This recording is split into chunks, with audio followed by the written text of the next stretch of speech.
You solemnly swear the testimony you're about to give in this action shall be the truth, the whole truth, and nothing but the truth, so help you God? I did. You may be seated. May I please have you state and spell your first and last name for the record? Robert Ladd, ROBERT, LADD. You may proceed, Mr. Paul. Thank you, Your Honor. Good afternoon, Mr. Ladd. How you doing, sir? Sir, can you tell us a little bit about your employment? Yes, I'm retired now, but I was a police officer for 32 years. Where did you start your career? I started in 1983 when I was hired by the city of Compton. And what was your initial position with the city of Compton? A patrol officer. And then did you change positions at some point? Yes, when I was a patrol officer for several years, and that really was my beginning introduction into the world of the Crips and Bloods, because most of the radio calls that we got in Compton revolved around gang activity. So I got to learn there, the way they dressed, the territories, how to read graffiti, and then in 1988 I was promoted to the gang unit.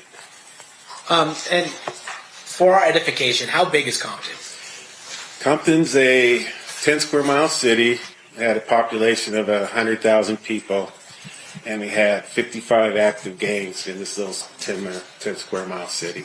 And is it fair to say that most of the gangs were affiliated either with the Crips or Blood or Mob and various subsets of those types of groups? Yes, it was basically Crips, Pirus, and Hispanic gangs. Okay. Mr. Paul, you've reminded me that this may be a good time to read the Tabaris instruction. You're right.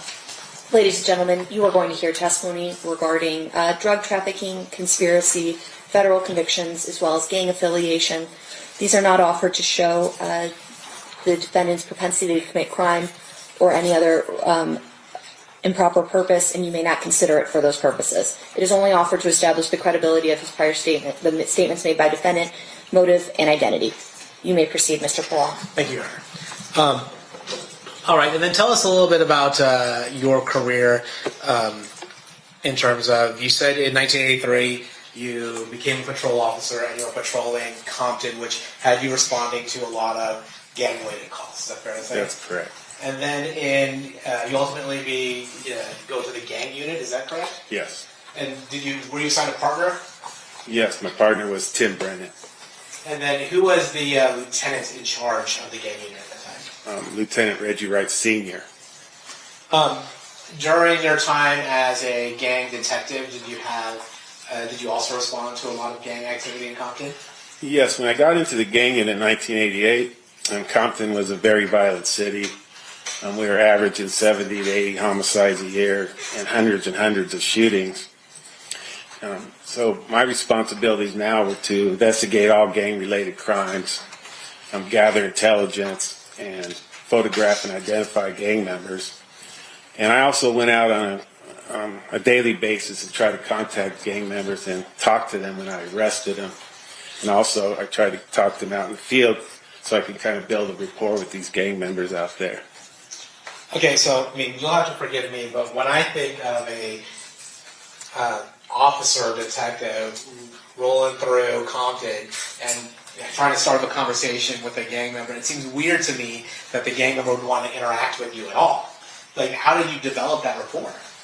Well, it doesn't happen overnight. It takes several years. You just gotta treat them fair, and you have to talk to them like you'd want to be talked to. And we didn't sweat them on the small stuff. We let patrol kind of do that.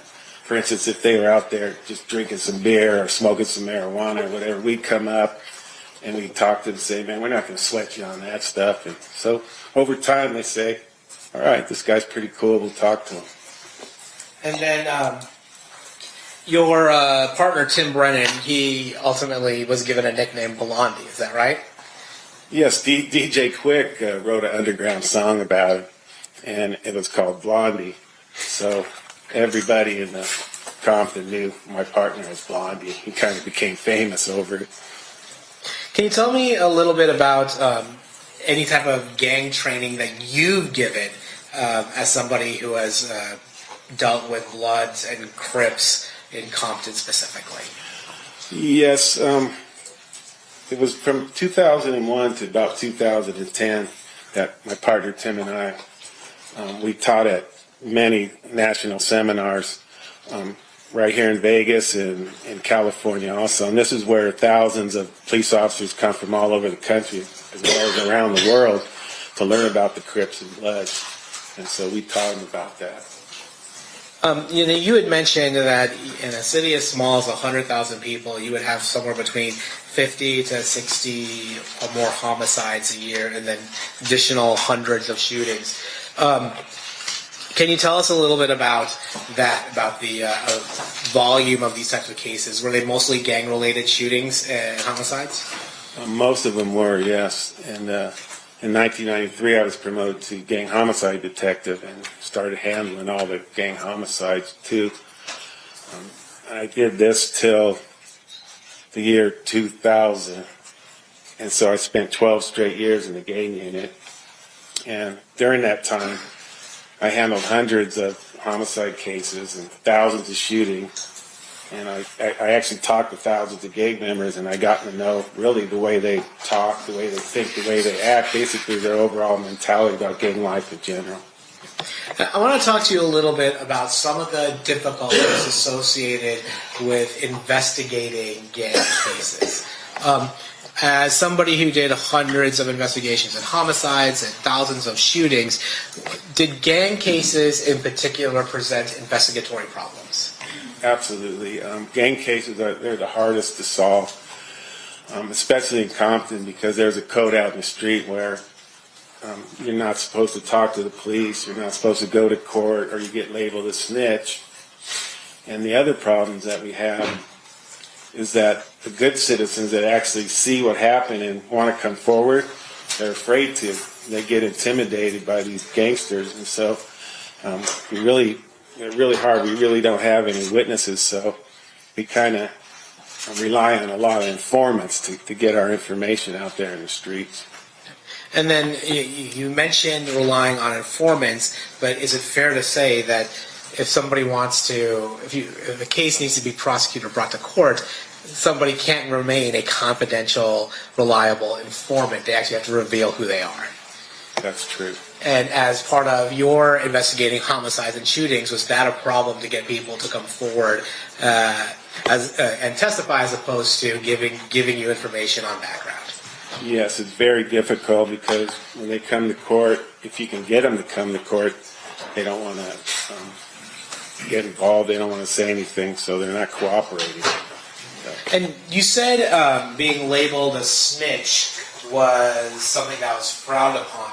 In your training and experience, were there any other types of consequences for people who are labeled snitches in Compton, California, in gang life? Absolutely. These guys take the code very seriously, and if you get labeled a snitch, it's probably the worst thing that can happen to you as a gang member. You're probably going to have to leave the state if you want to get, if you don't want to get severely beaten down all the way up to getting murdered. So they take it very seriously. Now, I'm going to ask you now about gang in particular. I'm going to ask you about the South Side Compton Crips. During your time in Compton, California, were you familiar with the South Side Compton Crips? Yes, sir. And can you tell us a little bit about the South Side Compton Crips? Yes, the South Side Crips, they're located in the southeast portion of our city, and they're one of our larger gangs. It's probably a half mile in every direction. There was an excess of 100 documented active gang members at the time, and they identified themselves by wearing the color blue. So when you contacted a Southside Crip member, he's going to have something blue on, a blue shoestrings, a blue rag, anything blue identifies him with being a Crip gang member. And also the Southside Crip members adopted the Seattle Mariners baseball cap. It's a blue cap, it had an S on it, and to them the S stood for Southside Crips. Now, I'm going to direct your attention to specifically the mid-90s, 1995, 1996. Were you familiar with somebody by the name of Duane Davis? Yes. were you aware, was he somebody that was a high-ranking person in that gang or a low-ranking person in that gang? Well, as high as you can get, yeah. Now, what are the different levels of gangsters in Southside, or just general gangs? Are there different levels? Yes, there's definitely a hierarchy within the black gangs in Compton. There's really 3 phases that these guys go through. The first phase is the BG, or baby gangster phase. And this is the time when they're just joining a gang, and usually, most of the time, not all the time, they get jumped in. And by getting jumped in, you have to show how tough you are. So it probably lasts about a minute, maybe 2 minutes, where 5, 6, 7 gang members are going to try to beat this guy up, and he's got to fight with them to show how tough he is. And if he passes, he gets to join the gang. And these are the ages between 12, 13 to 15 and 16. And this is the beginning stages, so they're out there doing low-level crime, such as graffiti, selling drugs for the older gang members, and being lookouts. And then is there a level above that? Yeah, the next level we call the gangster phase, and that's from the ages from 15 to 16 to about 25 or 26. Now, this is a stage where these guys do the most violence. They're the ones out there that are committing the drive-by shootings and murders and robberies and carjackings. What they're trying to do is they're trying to earn their stripes for the gang so they can get kind of respect within the gang. So this is the most violent time for these gangsters. And then is there another level in the hierarchy? Yes, the last level is ages 25 to 26 on up. And these are the guys that, a lot of them went to prison during their gangster phase, and a lot of them are getting older now, and they put in the work. They call it earning their stripes within the gang. They're getting their respect now. They're the older gangsters. And these guys become the leaders or shot callers of the gang. And they tell the younger officers what to do. And again, they take this very seriously. If the older OGs tell younger gangsters what to do,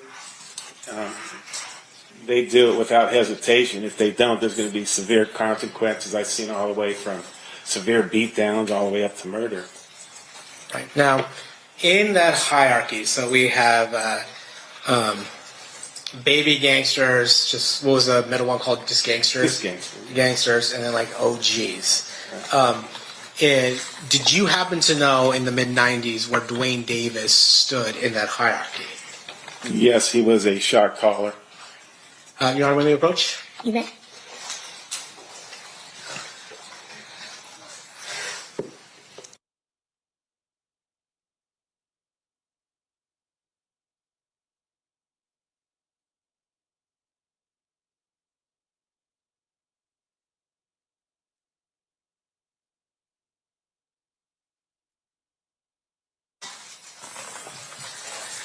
All right, so you're saying that Mr. Davis was a shot caller within the South Side Compton Crips. Absolutely, yes. And what does that mean?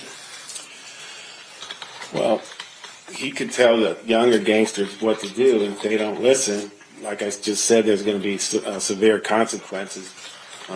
The younger gang members are supposed to do what they're told without hesitation. Now, were you aware of whether or not Mr. Davis was a narcotics trafficker? Yes, he was definitely a high-level narcotics dealer.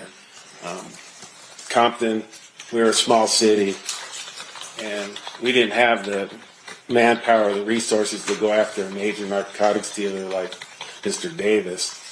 But during my time in the gang unit, we were approached by 2 different agencies, the FBI task force, really, the DEA and FBI task force, and they would come to us because they wanted information on Mr. Davis's fellow gang members who he hung around with. And basically they would tell us that he's trafficking narcotics across the United States all the way to the East Coast. Now, I want to talk a little bit more about Mr. Davis. Would you see him sometimes in Compton? Yes, many, many times I've seen Mr. Davis. And can you do you see him in the courtroom today? Yes, I. Can you please point him out and identify an article of clothing he's wearing? Yeah, he's a male black sitting at the end of the table wearing it's either gray or black suit. Your Honor, may the record reflect the identification of the defendant in this case? It will. All right, and how would Mr. Davis dress in normal, like, gangster attire, like you were talking about before, or would he dress differently? You know, in his later years after he became the leader, whenever I'd see him, he'd be nicely dressed. Have the brim hat on, and he wouldn't have anything gangster-like on. He was always well dressed. I'm going to ask you now about somebody by the name of Orlando Anderson. Were you familiar with Mr. Anderson? Yes, I was very familiar with Mr. Anderson. I had many, many contacts with him. Okay, and can you tell us how you first became aware of Mr. Anderson's involvement in gang activity, if such activity existed? Yes, I guess you could say I was there for his initiation into the gang. My partner, Brennan, and I, we were at a fast food restaurant getting something to eat, and we're in the drive-thru. And this particular restaurant was right adjacent to the South Side Crip territory. And there's an alley that runs just adjacent to it. So as we got our food, and we were driving out of the fast food restaurant, and all of a sudden we heard a barrage of shots. We can hear them hitting our car.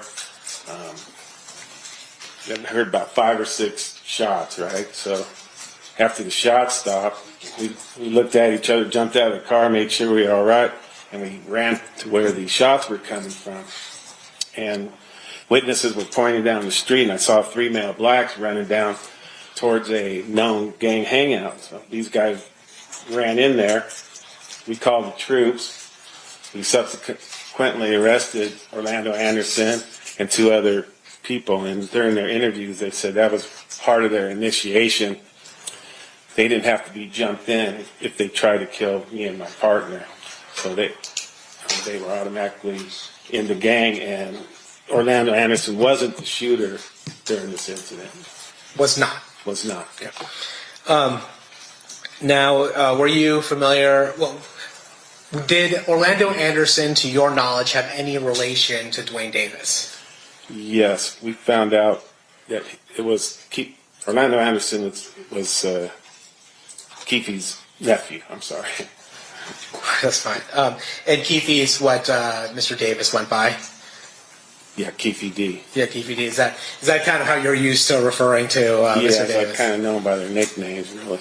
Okay. And then, were you also familiar with somebody by the name of Terrence Bubble Up Brown? Yes. Had many contacts with Mr. Brown. He was kind of an older gangster, call him a wobbler. I still considered him in the gangster phase, but he kind of was a little older too. And I guess in the mid-'90s, what phase or what level would you say Orlando Anderson was? Definitely gangster phase. And then, did he go by any nicknames that you're aware of, Orlando Anderson? Yes, Baby Lane. And then, were you familiar with somebody by the name of DeAndre Smith? Yes, DeAndre Smith, many contacts with him. Again, admitted to me, he's a South Side Crip member. His nickname was Big Dre. Why was he called Big Dre? Because he was a big man, and he was like 6'4", probably 300 pounds. He was a big guy. Were you also familiar with a gang called Mob Piru? Yes. Can you tell us about Mob Piru? Yes, they're a gang in the city of Compton, and they're located in the northeast portion of our city. Their gang used to be called the Looters Park Piru. That was their territory. In about 1975 or 76, a group of kids over there wanted to start their own gang and have their own territory, so they started a Mob Piru, which stands for Members of Bloods. Now, their area is probably a quarter mile in each direction, and there's probably 45 to 50 active gang members in this gang. Also, and they identified themselves by wearing the color red. So, and just like the Crips wore anything blue, the Pirus or Bloods wear everything red. Now, we're going to talk a little bit about the flare-up between Mob Piru and South Side Crips, but even before any of the music or any of the particular 1990s issues that we're here to discuss, would it be fair to say that Mob Piru and South Side Crips were natural rivals? Yes, the Bloods and Crips never got along since they originated way back in the early 70s. They're kind of like just natural enemies because one wears red and one wears blue. Were you familiar with whether or not Mob Piru associated with any particular record label in the mid-90s? Yes, Death Row Records. And do you know who ran Death Row Records at the time? Yes, Suge Knight. And were you familiar with Suge Knight prior to his ascension in Death Row Records? Yeah, we had contact with him before, but not many because he really wasn't a gang member. He didn't really hang out, but he grew up in that neighborhood. I'm going to ask you about some of the people that you would associate with the Mob Piru. Earlier, I think now it's last week, we met with somebody named James McDonald. Are you familiar with James McDonald? Yes, very. Do you recall what his nickname was? Yes, Mob James. Now, would you go to the McDonald house in Mob Piru territory? Yes, Mob James's house was kind of like the main hangout for the Mob Piru in Looters Park, Piru. He had two younger brothers, Buntry and Timmy Rue. So this was the main hangout for the Mob Pirus, and we would go there. If you wanted to find a Mob Piru, that's the first place you'd look. So we had many run-ins at this Mob James house. And were you familiar with somebody by the name of Trayvon Lane? Yes. And States Exhibit 60? Do you recognize the person depicted in States Exhibit 60? Yes, that's Trayvon Lane. His nickname's Trey, and he's a member of the Mob Piru. Are you familiar with somebody by the name of Roger Williams? Yes, I am. His nickname is Neckbone, and he's also a member of the Mob Piru. Now, actually, I think I skipped something with Trayvon Lane. You had talked about the 3 levels of being a gangster. What level would you say Trayvon Lane was in the mid-90s? Gangster. So like the middle, most violent level. Yes. And then with in the mid-90s, what level was Roger Williams? Definitely gangster. In the mid-90s, what level was Mob James McDonald? I would consider him an OG. And then in, you'd mentioned Buntry. Is that Alton McDonald? Yes, it is. And in the mid-90s, what level would you describe him? Gangster. And then are you, now in that neighborhood, same neighborhood, there was a person that lived there or grew up there named Reggie Wright Jr. Is that fair to say? Yes. Were you familiar with Reggie Wright Jr.? Very, yes. And when you say very, how are you familiar with Reggie Wright Jr.? Well, he used to work at the Compton Police Department. He was a jailer, and then he went to be a full-time police officer, I think, in around 1988. He was only there for like 5 years because he got injured and had to retire. Now, I'm going to ask you something, I guess, culturally about gang life. How important is one's reputation in the gang world? Very. It's these guys live for respect. That's how they live their lives. And then, if somebody felt as though they were disrespected, what would you expect them to do? They have to retaliate.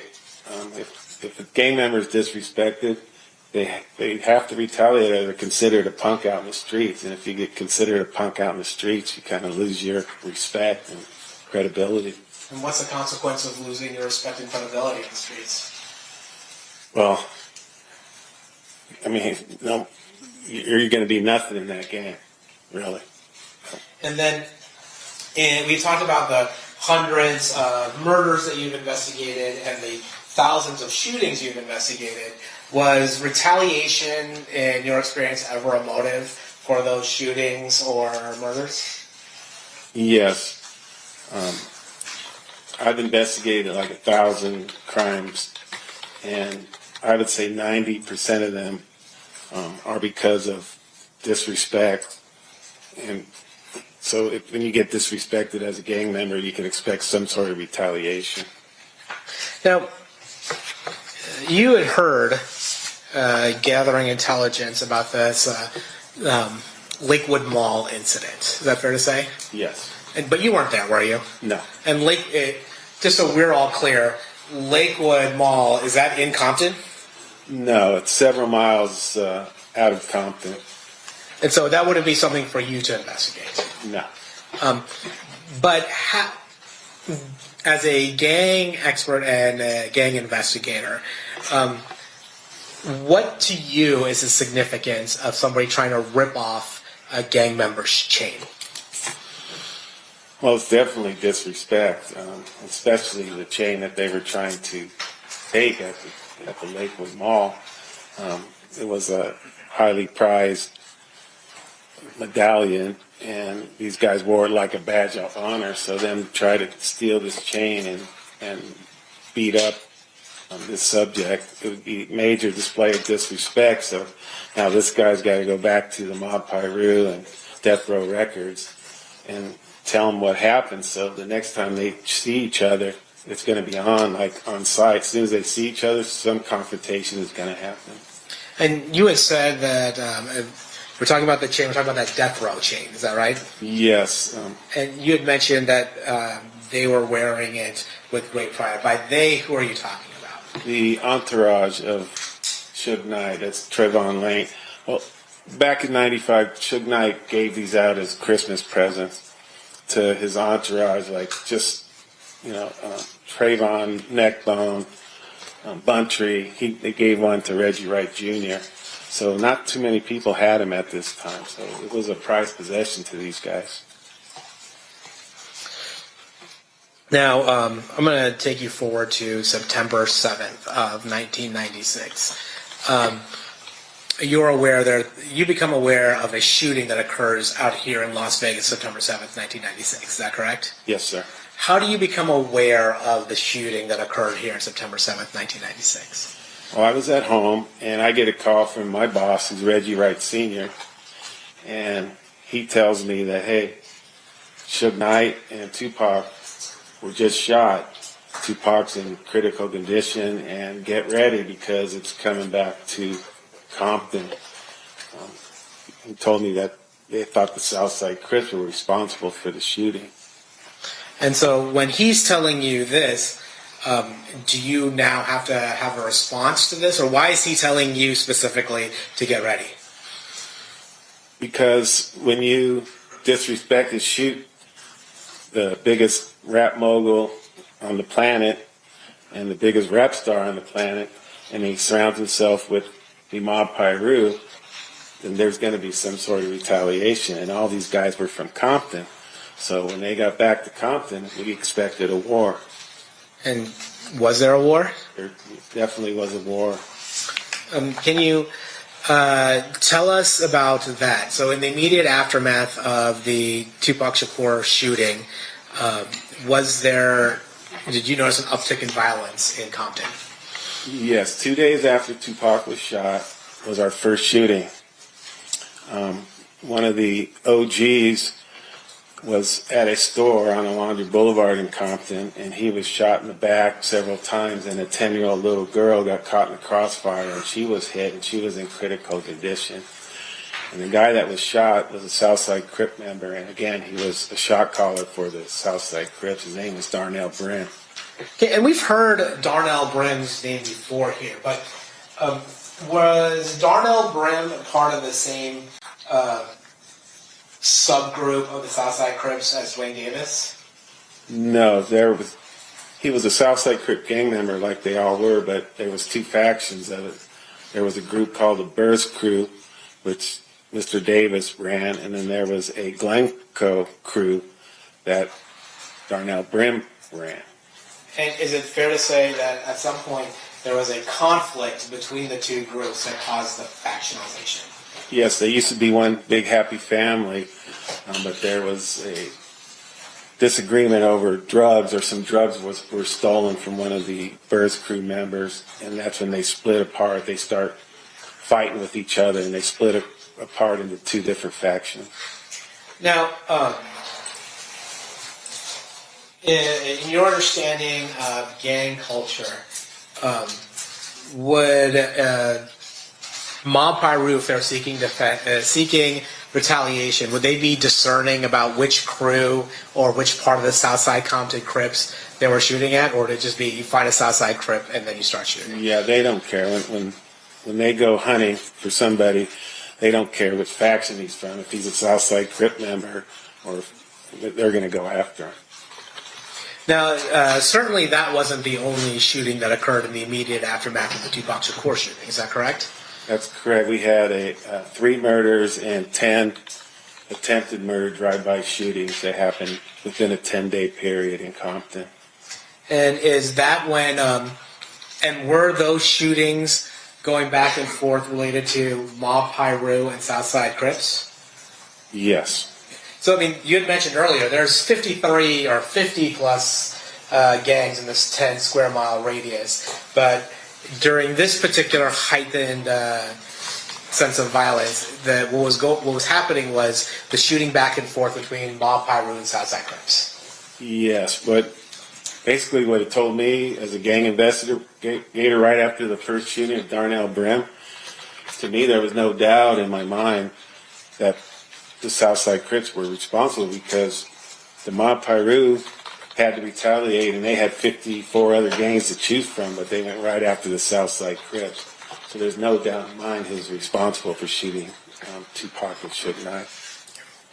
Now, as a result of this, in October, you and your partner Tim Brennan put together a multi-house search warrant. That is correct. And what was the purpose of this search warrant? Well, we had 2 purposes, really. One, there was a war in the city of Compton, and innocent people were getting shot, as well as gang members, and so we wanted to put a stop to that. So by hitting houses on both sides, both the Pirus and the Crips, and we wanted to quell the violence and try to stop it. The other reason was we wanted to try to help Las Vegas PD with their investigation of the shooting of Tupac and Suge.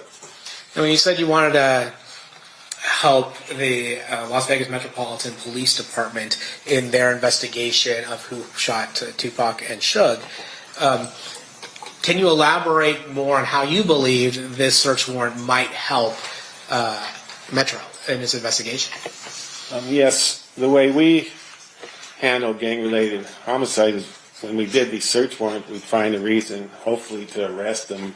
We'd find guns or narcotics in their house, and then we'd bring them down to the station. So he would have all the players that were involved, like that we heard about, that was involved in the shooting of Tupac Shakur. So we rounded them all up, and hopefully Las Vegas PD would come down and try to interview them, try to get one of them to cop out, or to try to put them in Las Vegas, whatever they want to do on their investigation of the murder. We rounded up all the people for them, so that's how we helped them. So the search warrant served 2 purposes. You have an active war going on, and you're trying to slow the violence in Compton, but you're also thinking, well, maybe we can get some of the folks who we think might be involved in the Tupac shooting to start talking as well. Correct. Did Las Vegas Metropolitan Police Department send detectives out here for that purpose? Or out there for that purpose? Yes, they sent 2 detectives. Now, with regards to the search warrant itself, were a number of firearms recovered as well? Yes. And was part of the goal that maybe not only just take the guns off the street for the Compton war, but was there a hope that maybe the firearm for the Tupac Shakur murder might be recovered as well? That's correct also. It's fair to say that that did not happen. That's correct. You know, I'm actually going to approach with State's proposed exhibit number 161. You may.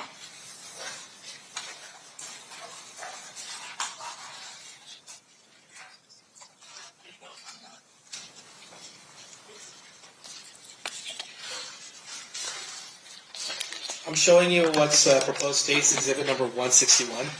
I gotta get my glasses on. No problem.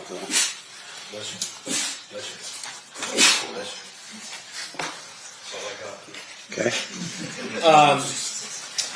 Do you recognize what's in what state's proposed exhibit 161 is? Yes, it's a search warrant. And can you open it up and look through it? Do you recognize the search warrant? Yes, I do. It was a search warrant that we prepared. Well, Tim wrote after the Tupac shooting. And was it? Did you assist him in the investigation that led up to the search warrant? Yes, And did you assist him in giving him the information in order to get the probable cause? definitely, yes. And then did you also assist in executing that search warrant? Yes. Now, state's going to move state's proposed exhibit 161 to evidence. Any objection, Mr. Snap? No objection. So admitted. Now, there's been some allegation that the Compton Police Department was only focused on the South Side Crips when it came to trying to stop this war and stop this violence. Is it fair to say that among the houses that were searched included a large number of Mob Piru houses along with South Side Crips houses? Yes, definitely. We hit many houses on both sides. And is it fair to say that is a total of 38 residences that were looked into? Yes. And to include members of Monte Piru and South Side Compton Crips. Yes. Now, permission to approach, Your Honor? No. I'm going to show you what's been previously marked as State's Exhibits 162 and 163. Do you recognize what these are? Yes. What are they? These are evidence that we collected at the scene. Okay. And without going into the addresses, is it fair to say that these were evidence that were collected from Duane Davis's house and Duane Davis's family's house? Yes. Okay. Now I'm going to move State's Exhibits 162 and 163 to evidence. Any objection? No objection. So admitted.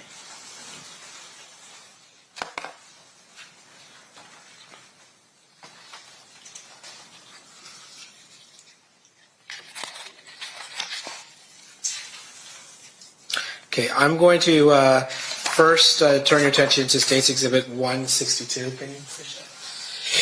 Yeah, you just want me to avoid the address, though, right? We have to avoid the address, so maybe take it off.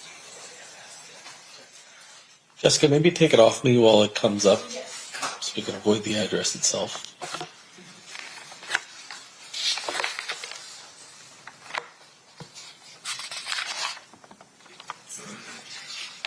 What page do you want? The fourth page, please. Actually, no, I'm sorry. Can you do the second page first?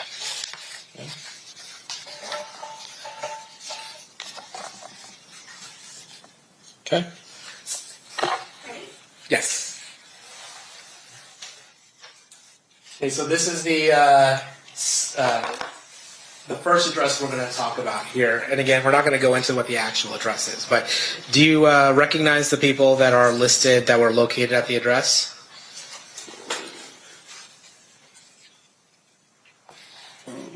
Yes. And fair to say they were members of Mr. Davis's family? Yes. Now I'm going to turn your attention to the next page. And under on line number 5, do you see what's listed there as the receipt? Yes. And line number 5 is one hotel's receipt. Is that correct? Yes. And then line number 6 is one Compton Municipal Court subpoena. Is that correct? Yes.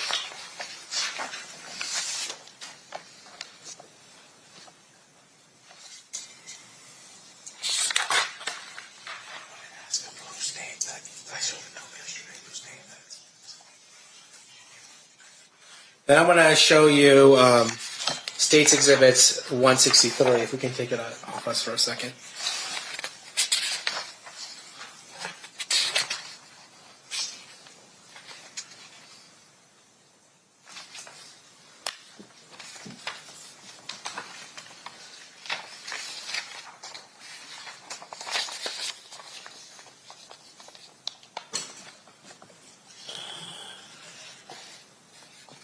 Well, if you give me half a second here.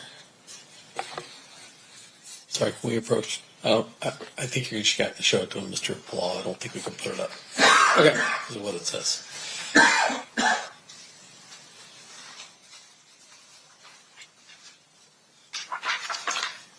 So I'm showing you page 3 of State's Exhibit 163. Can you tell us what this document actually is? Yeah, it's a receipt for property taken.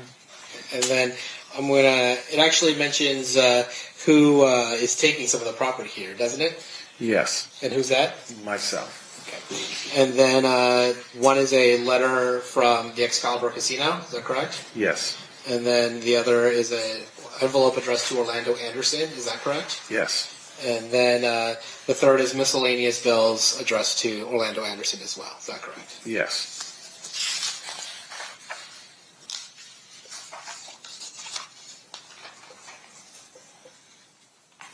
And all these 3 items were collected by you, is that fair to say? Yes. So from Mr. Davis's home, and well, we'll start with 163. We have from Mr. Anderson's home, we have a receipt from the Excalibur. Is that correct? Yes. And then is part of the reason why you're collecting that receipt is because it's relevant to the investigation as to who shot Mr. Shakur. Yes, we thought it might be significant that it showed that Mr. Davis was in Las Vegas at the time of the shooting. I guess in this one's Mr. Anderson, correct? Yeah. And then from Mr. Davis's house, there's also a receipt, a hotel receipt that was collected. Is that fair? Yes.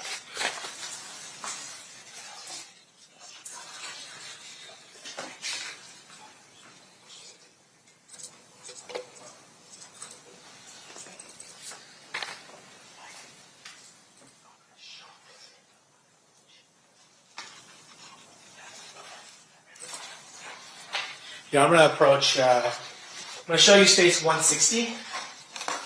And we're not going to talk about the addresses specifically, but the 2 addresses attributed to Mr. Anderson and Mr. Davis.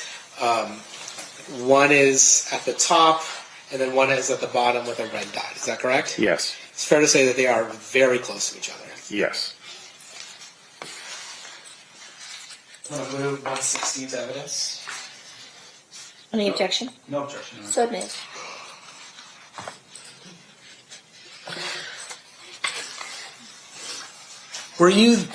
So Mr. Anderson, was he one of the people that was caught up during the search warrants, this 38 house search warrant?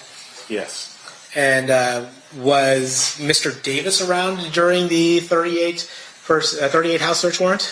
No, we couldn't locate him.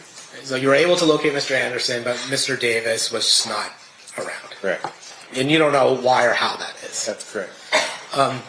But with regards to Mr. Anderson, it's fair to say Mr. Anderson at that point is a person of interest, at least, in the shooting of Mr. Shakur. Definitely, yes. And then at that point, do you make him available for questioning with Detective Becker from LVMPD? Yes. And does Mr. Becker make an attempt to question Mr. Anderson? Yes. And did any useful or relevant information come out during the course of that questioning? Not that I was aware of. Now, let's fast forward a little bit. During, you were aware that 6 months later, Christopher Wallace, also known as the Notorious B.I.G., also known as Biggie Smalls, he was killed in Los Angeles. Is that correct? Yes. Now, was that in the Compton area? No. And so, were you responsible for the investigation into Christopher Wallace? No.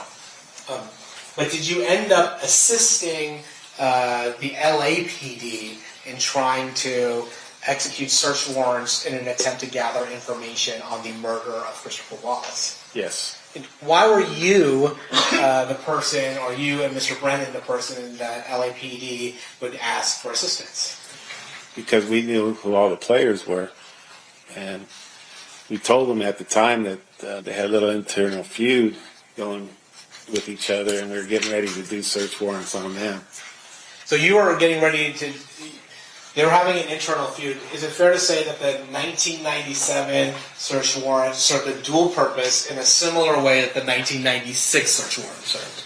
Yes. So, like in 1996, you have a war between Piru and South Side Crips, and you're also trying to see if you can get any information related to the Tupac Shakur murder. Is that fair? Correct. Yes. And then in 1997, you had mentioned that there was an internal feud that had gotten violent. Is it fair to say that the Burris Street crew and the Glencoe Street crew on the South Side Compton Crips, that they had started engaged in their own violent feud? Yes, definitely. And as a result, and at that same time, there was some question as to whether or not members of the South Side Crips may be involved in the murder of Christopher Wallace. Correct. And so, were those two goals, or those two functions, part of the reason or the basis for executing the search warrants? Yes. Now, I'm going to show you what's been previously admitted as State's Exhibit 136.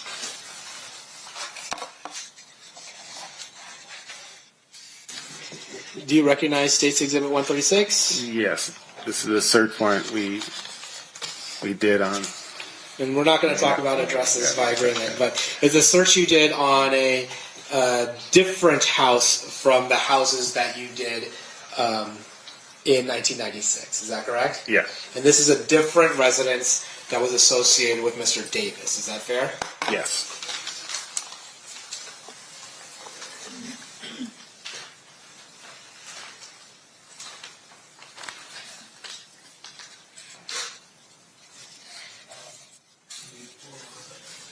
Page 4 of 136. It's not actually 136, but it is. Just give me a second. In court's indulgence, Your Honor, we're just pulling that up. Sure.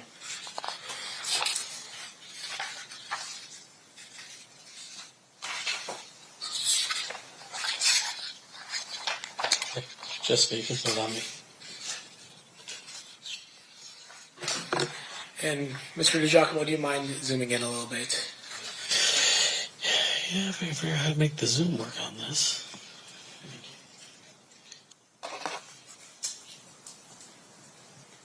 Yeah, that didn't work. Let's see if the Zoom tool's not working. Well, Mr. Ladd, we're going to do this the old-fashioned way. It's going to be up there, but I want to show you page 4 of 136. It's still up there on the screen as well. On page 4, we have another receipt of property taken. Is that right? Yes. And on line 4, what do we have? See. A money due bill for the Monte Carlo casino. Now, in relation to this search warrant as well as the other search warrant, really you can only take property that would be related to the investigation, correct? Correct. So, like, if I couldn't take just any random property just because I have a search warrant, can I? No. You have to take things that are related to the actual search warrant. Correct. Now, I am going to ask you, did you spend, you said you had worked at Compton till about, how long, actually, let me rephrase. How long did you work at the city of Compton for? From 1983 to 2001. I'm sorry, 2000. Okay.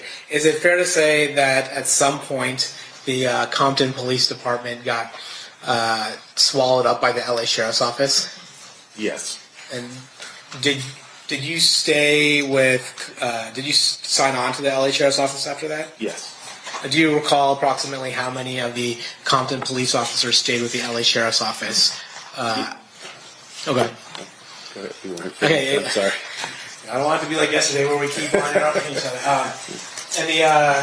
Do you recall how many of the Compton police officers were hired on by the LA Sheriff's Office when LA Sheriff's Office took over Compton Police Department? Yeah, I'm not sure the exact number. I think there was like 103 of us, and I think all but 2 were hired by the Sheriff's Department. Now, you ultimately left the LA Sheriff's Office, is that correct? Yes. And then where did you go to work after that? I lateraled over to agency Garden Grove PD in Orange County. Probably a little bit safer than the Compton Police Department. You could say that, yes. It was still a busy city, but it wasn't nothing like Compton. And then during that time period is when you started giving talks with Detective Brennan regarding your experience working blood and Crip gangs in Compton. Yeah. Is it fair to say that Detective Brennan is no longer with us? Yes, he passed away of cancer several years ago.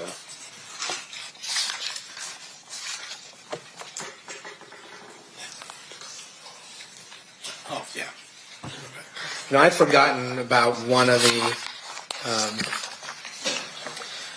murders I wanted to talk, or one of the shootings I wanted to talk to you about during the war that escalated immediately after the shooting of Tupac Shakur. So I'm going back a little bit, and I apologize for that. No problem.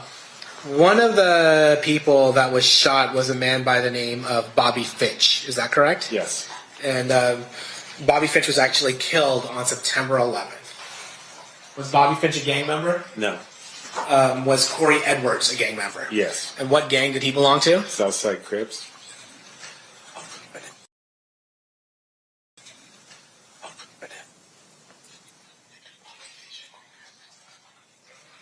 And do Bobby Finch and Corey Edwards look alike? Yes, they did. Steel pass the witness.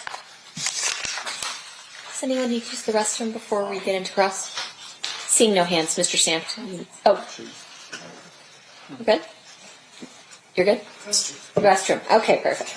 All right. During this recess, you're admonished not to talk or converse amongst yourselves or with anyone else on any subject connected to the trial, or read, watch, or listen to any report or commentary on the trial of any person connected with this case by any medium of information, including without limitation, newspaper, television, the internet, and radio, or form or express any opinion on any subject connected with trial until the case is submitted to you. We'll have you guys back here at, let's say, 2:15. Please rise for the jury.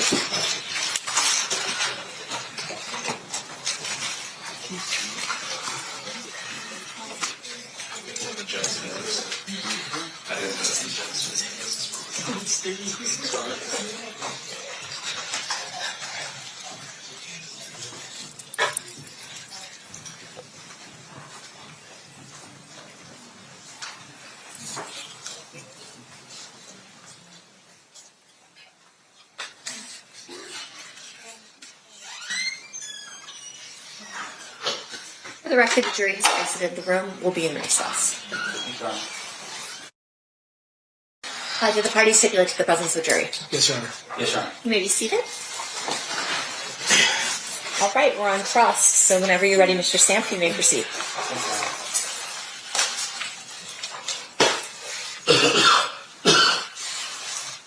Mr. Madden, welcome to Las Vegas. Thank you.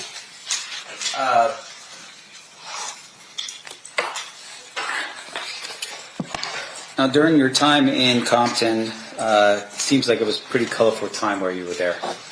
Very active, yes. There's a movie called, I think, End of Watch. Have you ever watched that movie? No.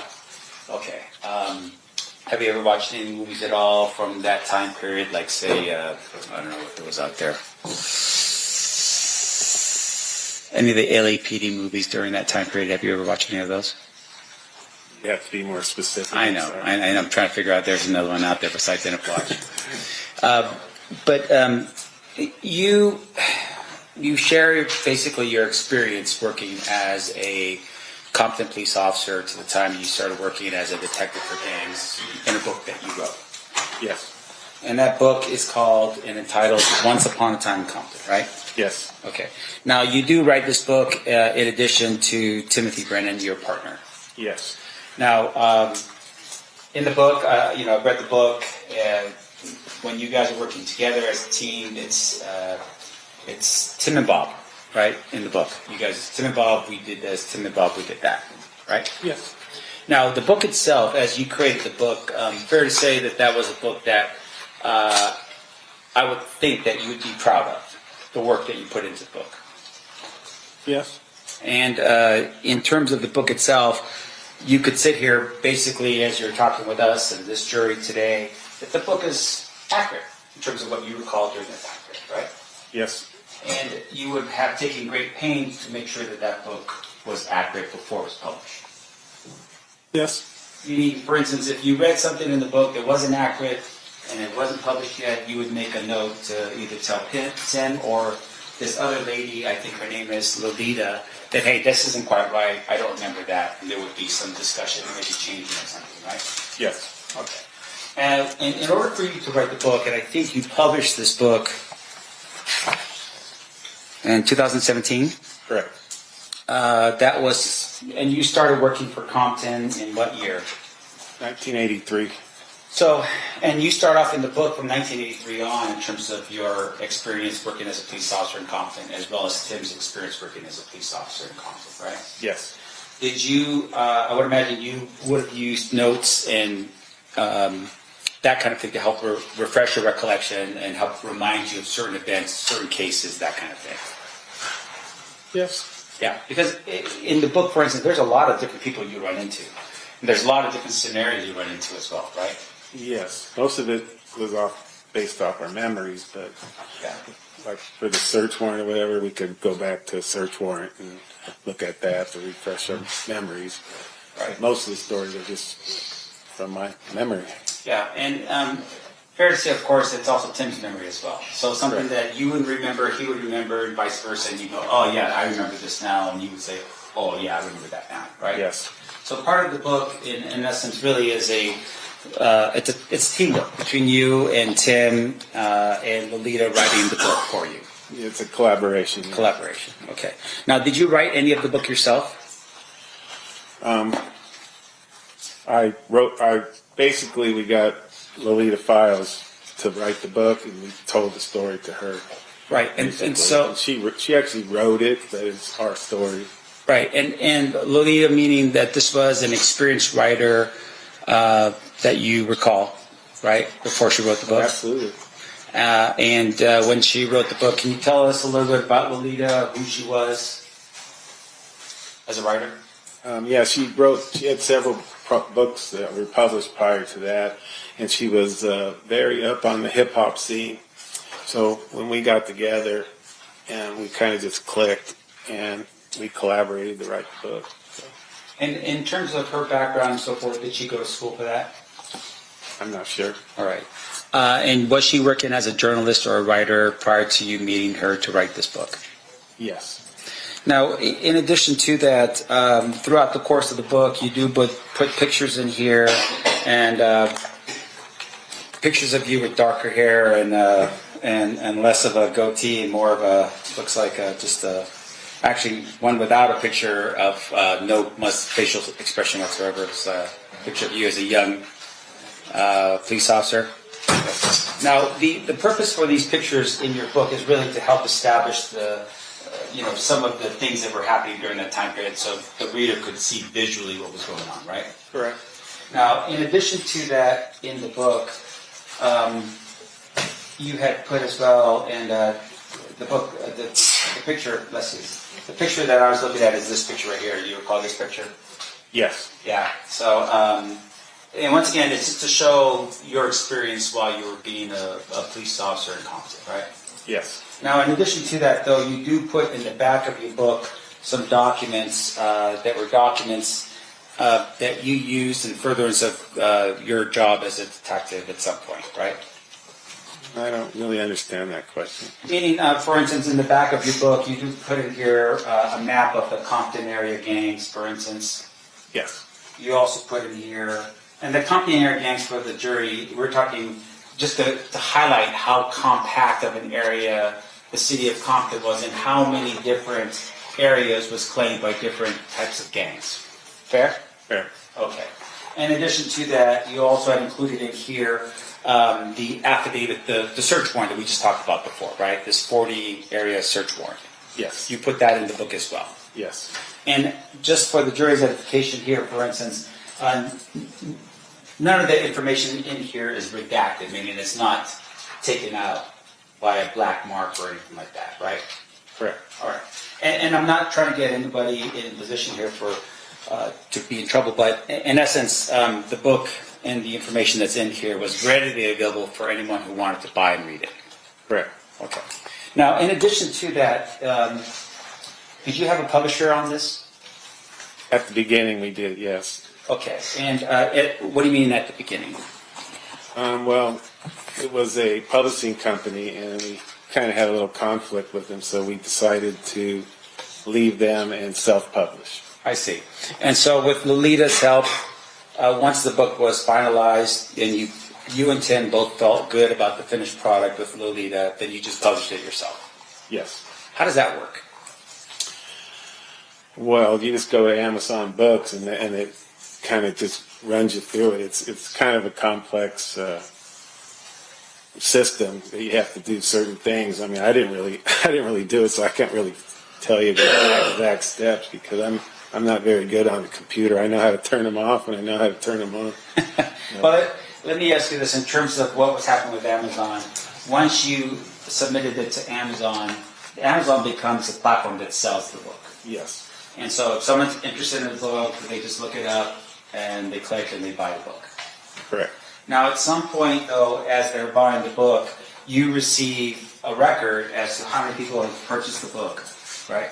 Yes. And how much money you and Tim and Lolita would potentially be making for the sale of each book. Correct. Now, in this case, for instance, with the sale of each book, I would imagine Amazon would have taken a pretty big chunk of the proceeds from the sale of each book. Yes. You don't make much money. Yeah. And so even though you're selling, and with regards to Once Upon a Time in Compton, can you tell us how many of these books that you sold? No. Okay. I'm assuming at some point you did receive a check. Yeah. Okay. But not something that you could retire on. Oh, definitely not. Okay. And in terms of your books, do you remember how much they cost, how much you were selling them for? I thought it was $15.99, but I'm not positive on that. Okay. All right. Now, one of the things that's in your book as well is you had, there was a part of the book where you had identified a MGM Grand ticket to the Tyson Seldon fight. Do you recall that particular image in your book? I think it was, yeah, we recovered that out of Suge Knight's house. Yeah. Yeah. And with regard to that, if I show you, let me do this quick here. Your Honor, if I could approach and ask the clerk to mark this as proposed exhibit next in order. Okay. What is the next order, Jess? B. DD. She'll put it on there. Is it B? B? DD. Okay, got it. It'll be a minute. Thank you. Oh, was there any objection? I apologize. I just need to say it first. Oh, Okay. No objection. so admitted. Yeah, but John. You may. Do you recall this particular image in your book showing you what's been marked as DD? Yeah, it looks like it, yes. Okay, and that was a ticket stub, it looks like, to the Seldon Tyson fight Yes. on September 7th, 1996. Yes. And that ticket stub was located in Suge Knight's house. Yes. Okay.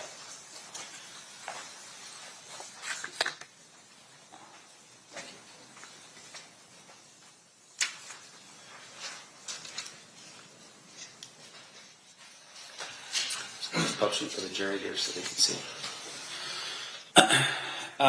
Do you recall when Suge Knight's house was searched?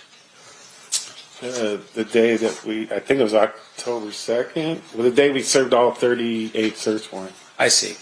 And so his house was one of the houses that you were searching to basically try to quell any potential violence in Compton as well as gather information. Yes. Now, with regard to this particular ticket, though, because it was captured, there was an understanding between all the police officers conducting all the searches at the same time that you were looking for information leading to the murder of Tupac that had occurred in September. Yes. So, with regard to this ticket, for instance, because it was the Seldon Tyson fight on the night of Tupac's murder, this ticket was obtained by you or kept in evidence as part of your investigation. It wasn't part of our investigation, though. It was for Las Vegas PD. Right. So let's get a little bit into that. So, and I want to make sure that the jury understands. So, in terms of the actual murder investigation itself, that was the jurisdiction of Las Vegas Metro. Yes. And so, which I guess is difficult here, right? Because potentially everyone that's a potential suspect in the Las Vegas murder potentially would have been residing in Compton, right? Not necessarily, but most of them did. Yeah. And so on this particular day, when you're out executing the search warrant with all the different locations, you had invited the detectives that were assigned to the Metro homicide investigation here to come out to Compton to be present so that they could interview people if they wanted to. Correct. All right.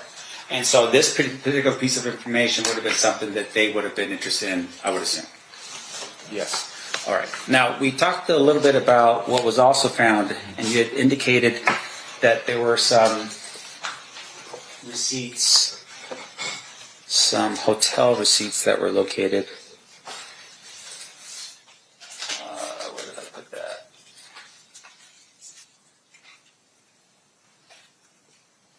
Oh.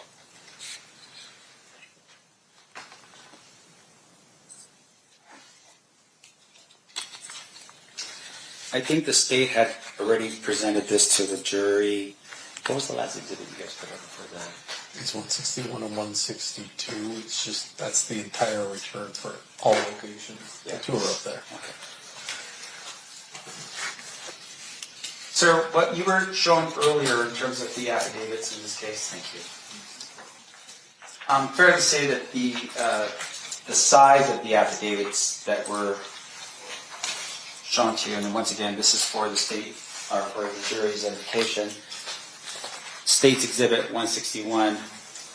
This particular affidavit was actually a lot bigger, right? What do you mean by that?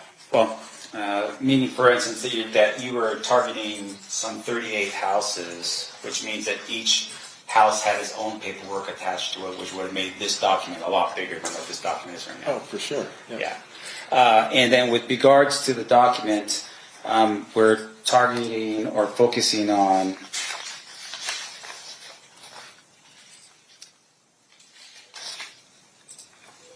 the first item here. Looks like was a let's see here. In State's Exhibit number 162, there was a reference here to a hotel receipt, right? Yes. Now, the property report here that we're looking at on 162, which I will show without the, this is the property report that we referred to earlier, right? Yes. And the hotel receipt that's on there is one of the items that was taken from this particular property, right? Yes. Do you have that receipt? No. So unlike for instance, the Suge Knight ticket indicating that there was a fight and so forth in Las Vegas, September 7th, 1996, this indicates that there was something taken, and that would have been that hotel's receipt, but you don't have it here. Correct. Do you have it? Do you know where its location is at all? No.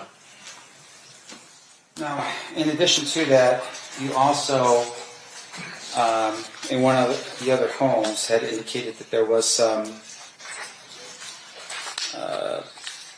a letter from the Excalibur Casino, and so forth. I'm going to show you this document here. This is State's Exhibit 163.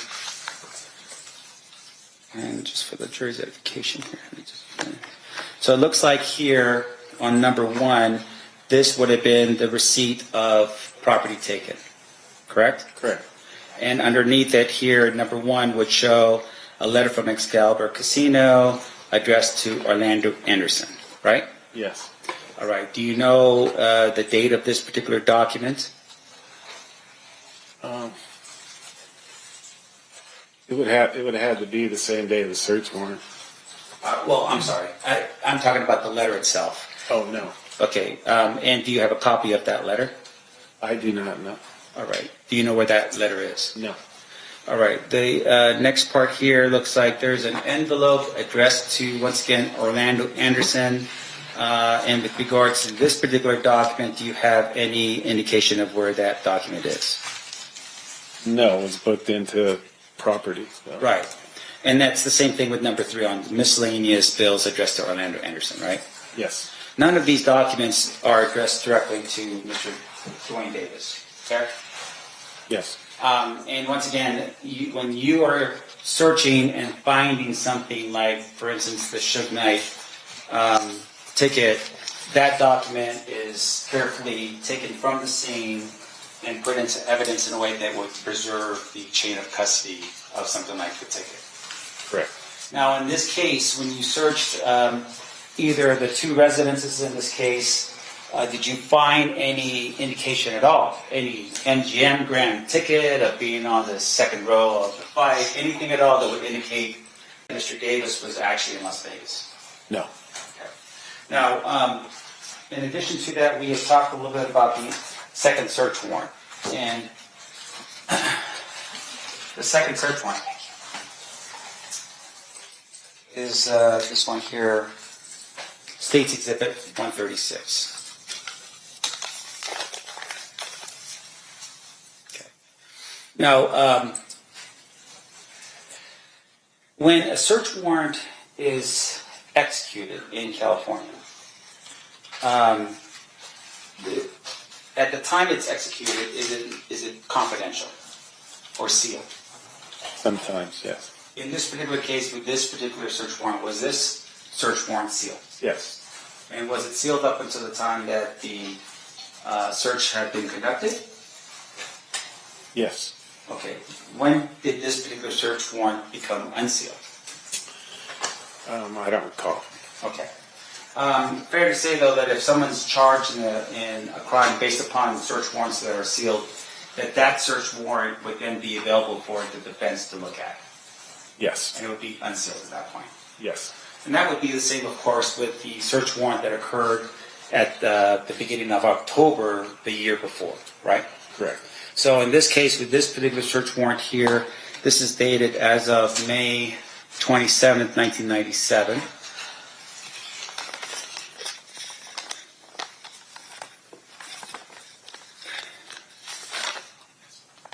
On this particular one here, you had indicated the following. This is on page 4 of this document. The information that I think we're most interested in is line 4 of that document, right? Yes. Meaning that, once again, these are items that were taken from this home, and those items were put into your property or evidence log. Correct. And number 4 is a money due bill from the Monte Carlo casino. Right? Can you tell us the date of what this money due bill was for? No. All right. And once again, your search in this particular regard was actually May of 1997, right? Quite a few months after the September 7th, 1996 shooting. Correct. In addition to that, in terms of that money due, can you tell us, for instance, who that money due bill was addressed to? No. Okay. Now, there were some questions by the state on that issue about the fact that this was actually a search warrant investigating into the murder of Biggie Smalls. Remember that line of questioning from the Yes. state? But fair to say, of course, that even then, as you're conducting this kind of investigation, you are still thinking about the Tupac case, right? For sure. Yeah, you weren't just at that particular point forgetting that the Tupac murder even occurred. You're still thinking during that time period, if you run across something you think is relevant, you would have identified it, right? Correct. In addition to that, though, you would have identified it, you would have called Metro and say, hey, by the way, we got something there that will help you with the Tupac murder investigation. Fair? Fair. Okay. There's no reason why you wouldn't have done that? Not that I know of, no. Now, we talked a little bit about the size of some of the people that were involved here, and I think it was DeAndre Smith you said was a pretty big guy? Yes. All right. And you said he was like, what, 6'2", 6'3", and about 300 pounds, something like that, big guy? About 6'4", 300 pounds. Okay. Did he play any sports, you know? I think he did. I'm not positive. Okay. What sport? Now, are you aware of an individual by the name of Terrence Brown? Yes. And was Terrence Brown one of the individuals that was potentially a suspect in the Tupac murder? Yes. All right. Now, with regards to Terrence Brown, can you describe for us how, like, his size as well? Yeah. He's approximately a little shorter than you, and just medium built. So a good-looking guy. Exactly. I'm sorry? I don't know. I don't know about that, but So it's a little bit shorter than me and about my size. right. Okay. Let's just put it down as I'm 6'2", so that's like I'm just kidding, 5'8" and something else. And then in terms of the at the time with Terrence Brown, you are aware that Terrence Brown actually dies in 2015. Yes. Right. And when he dies, do you know how he dies? Yes. How did he die? He was at a marijuana dispensary in Compton, and a robbery occurred, and he got killed during the robbery. So, based upon the way he was murdered in that case, no indication that that was some type of retaliation for the murder of Tupac in 1996 or 7. No. Okay.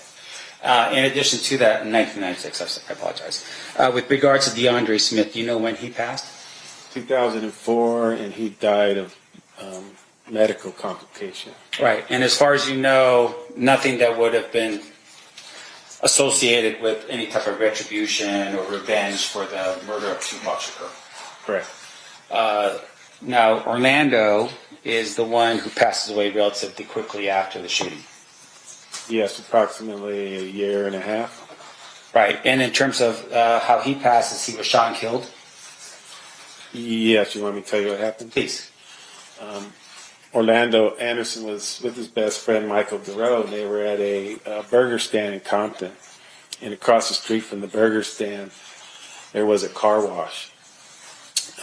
Orlando Anderson recognized the people at the car wash. There was 3 people sitting in the car, and he recognized one of them that owed him money for some narcotics that he didn't pay him for. So Orlando Anderson took it upon himself, and he initiated the confrontation. He drove up to the car, and he exited with a gun. However, one of the persons in the other car, they had a gun too, so they had a shootout at the car wash. And then when the smoke cleared, Orlando Anderson's killed during the shootout, as well as 2 other people in the other car were killed. And in terms of the 2 other people in the other vehicle, were they both Crips? Yes. So it wasn't a blood on Crip sort of shootout. No. It was just over money and drugs. Yes.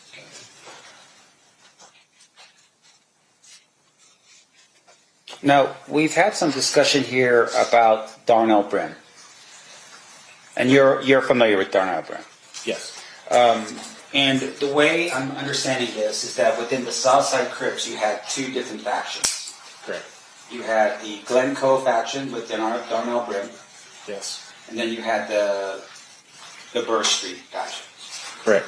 Now, in terms of the 2 different factions that we have here, the Burr Street faction was a faction that was dealing with the drugs, mostly.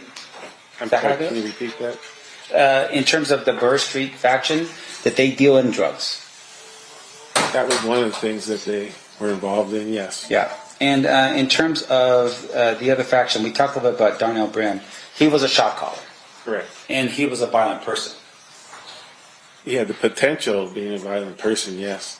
Well, you recall in your book describing him as a very violent person?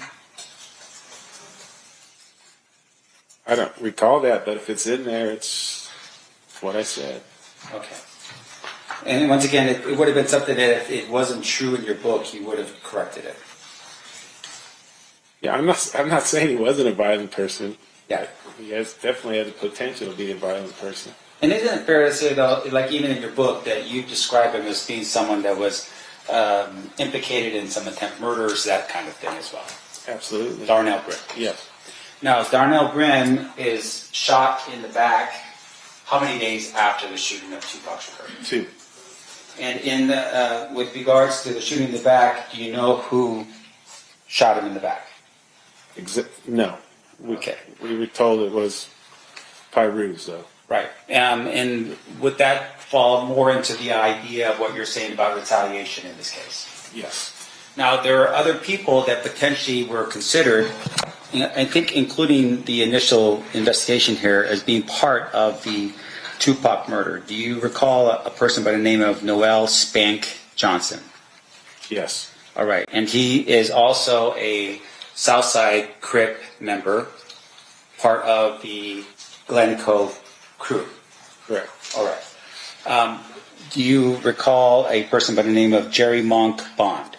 Yes. All right. Once again, part of the Glen Cove crew. Correct.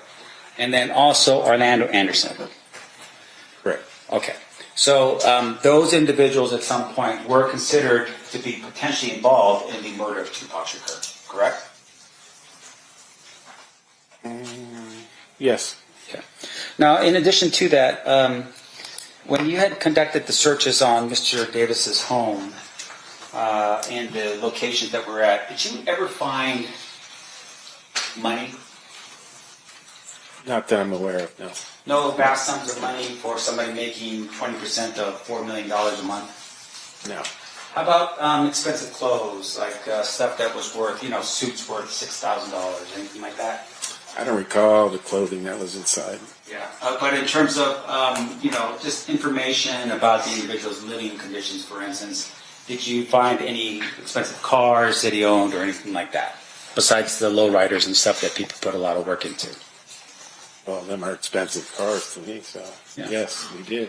And when you say lowriders, are we talking about lowriders here or BMWs? Monte Carlos, hydraulics, all that kind of stuff. Sure. And in terms of the Monte Carlos and the hydraulics, Mr. Davis was actually part of what they call a lowrider club in Compton? I wasn't aware of that. Okay. You're not aware of, let me ask this next question.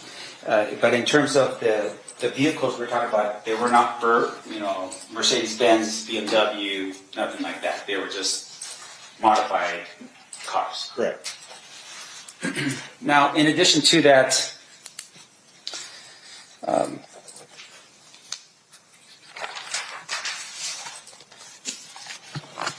does your going back to your book, do you have anything in here like a disclaimer that says that, hey, we can't verify the truthfulness of the book at all? I'm not sure. All right. If you were just to review the book real quick, just to tell me if there is anything like that, would that help your Yeah, honestly, I wouldn't even know where to look. It should be in the front because it would be a big warning. You want to check it out? No, there's nothing in there to that effect then. Okay. And would it be... Have you ever read a guy by the name of Greg Kading's book, Murder Rap? Some of it, yes. Can you tell us who Greg Kading was? He was an LAPD sergeant. Okay. Did you have any interactions with him? No. Did he share in any investigation that you were involved in? No. Did your partner have any work with him? Yes. And the work that we're talking about is in the task force that was assigned to investigate the murder of Biggie Smalls. Correct. And he was part of Tim Brennan was part of that along with Mr. Kading. Correct. All right.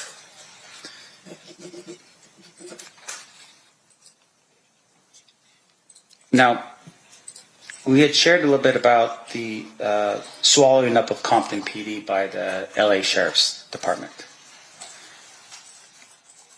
You call it swallowing up. I call it absorbed or whatever. Right. Why was that? Well, it would take, I could tell you in a couple of minutes, but it's really a 6-month long thing, thing that happened, but I can explain it to you if you want. Well, I mean, obviously there's a lot of moving parts, right? Yes. The absorption or dismantling of a police department is a very unusual thing, right? Yes.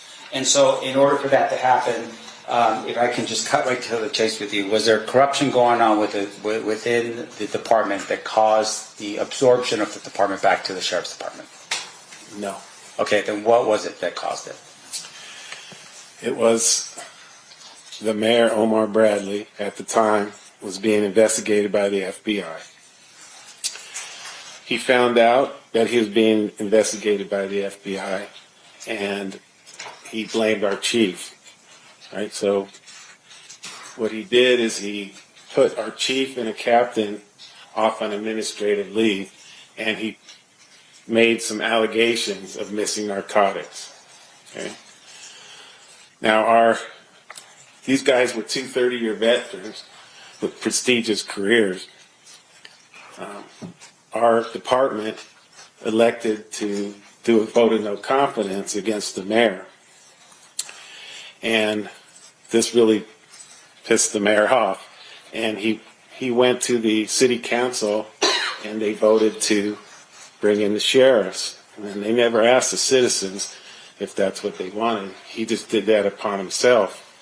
Now, there was a long investigation regarding the stolen narcotics, and our two captain and chief were exonerated. There's a 60-page report on it, and it was resulted in one Hispanic narcotic officer was taken to narcotics, and he was dealt with.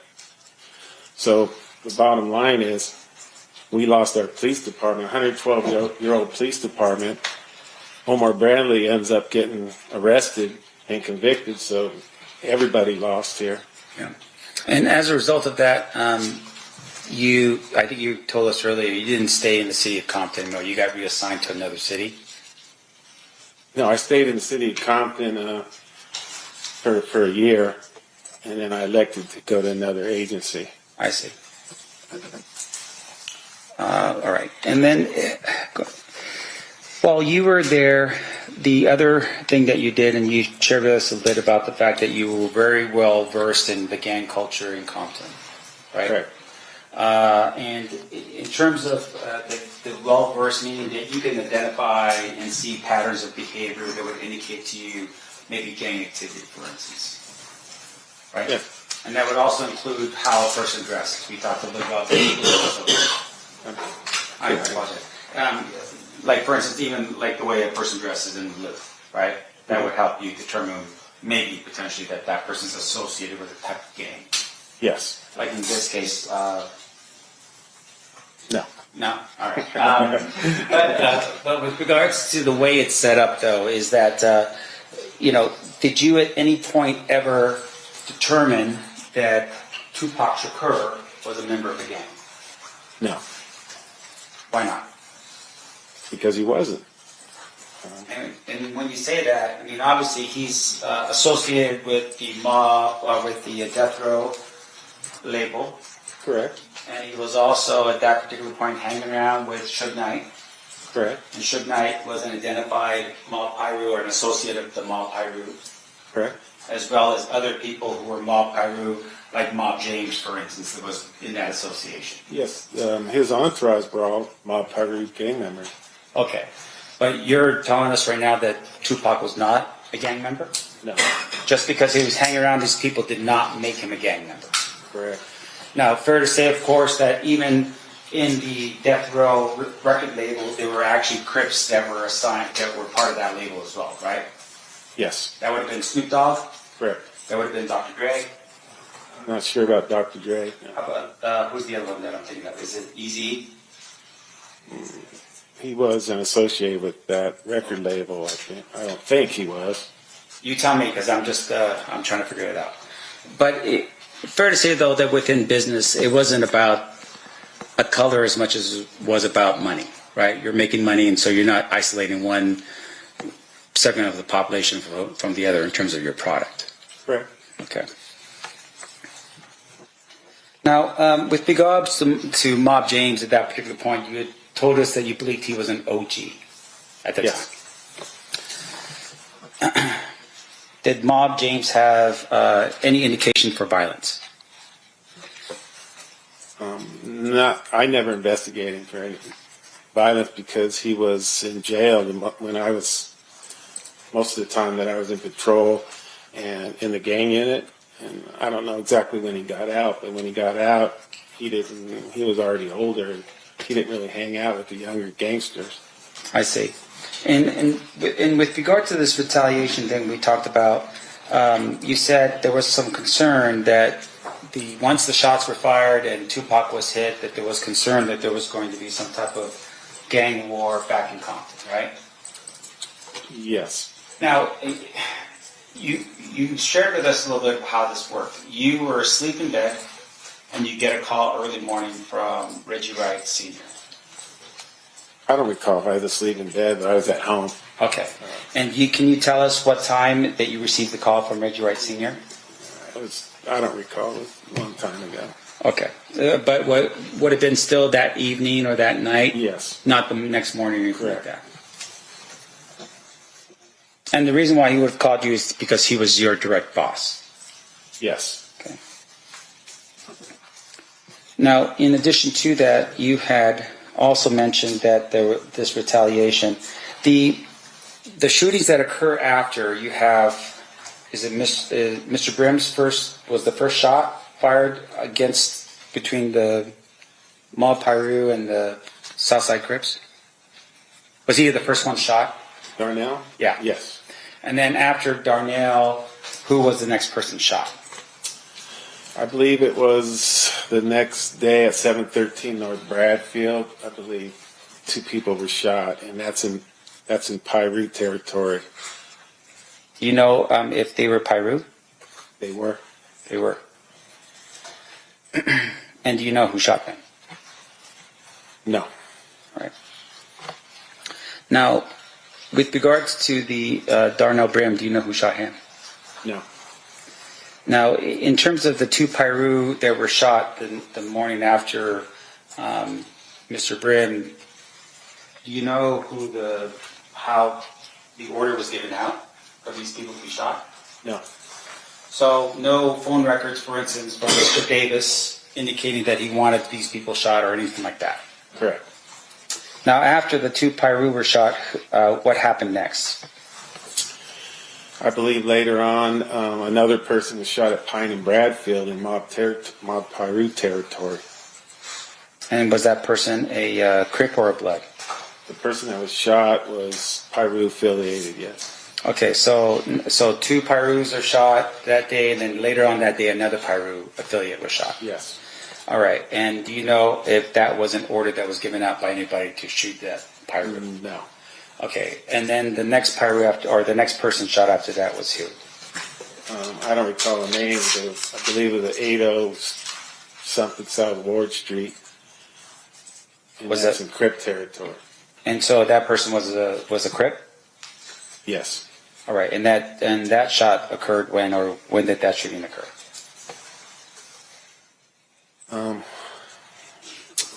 I don't recall. All right. And as far as you know, this is happening over the course of maybe there was 10 days. I think that was how it was framed. It was like it's a 10-day war in Compton. Yes. But fair to say it may have been a little bit longer, like maybe 13 days, right? No. Okay, so let's say this. So if we go with 10 days in this, any proof at all that we can show this jury that Mr. Davis ordered any of the shootings to occur in this case? No. Now, in addition to that, the idea here behind the shootings, we go back to the Lakewood Mall incident, right? Sure.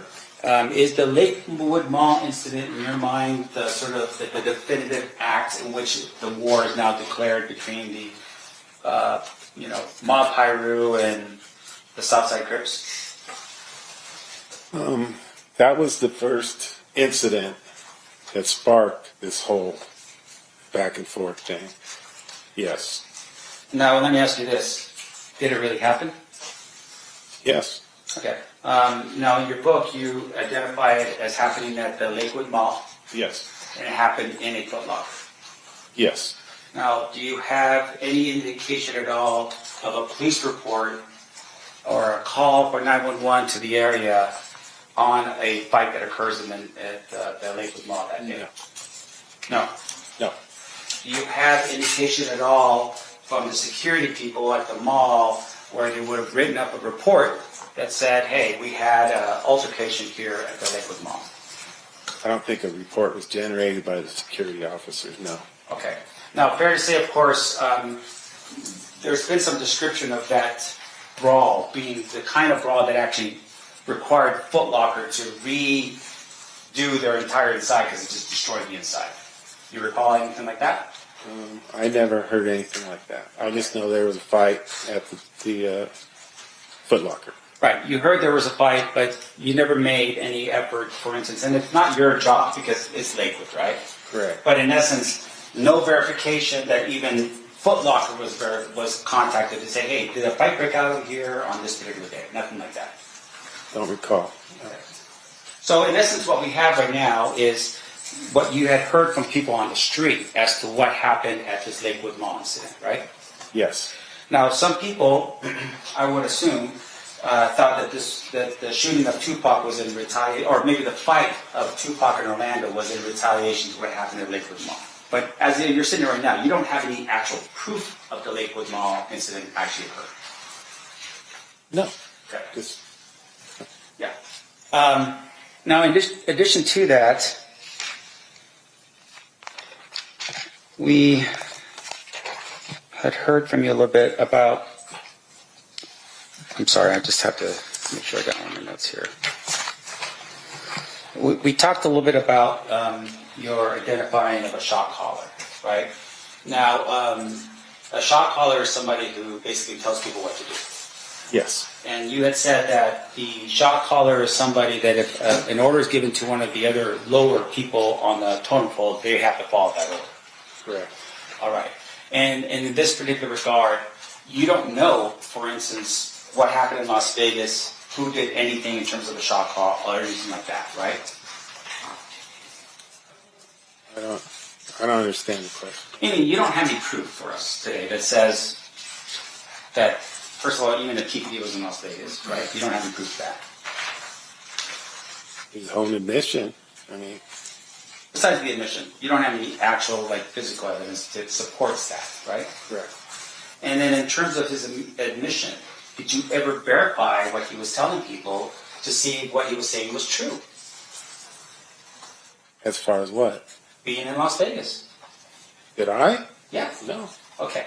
So in terms of the information that was given, you're just saying that because Mr. Davis was a drug dealer and maybe had provided money for the South Side Crips or something like that, that because of that, he is a leader in the South Side Crips.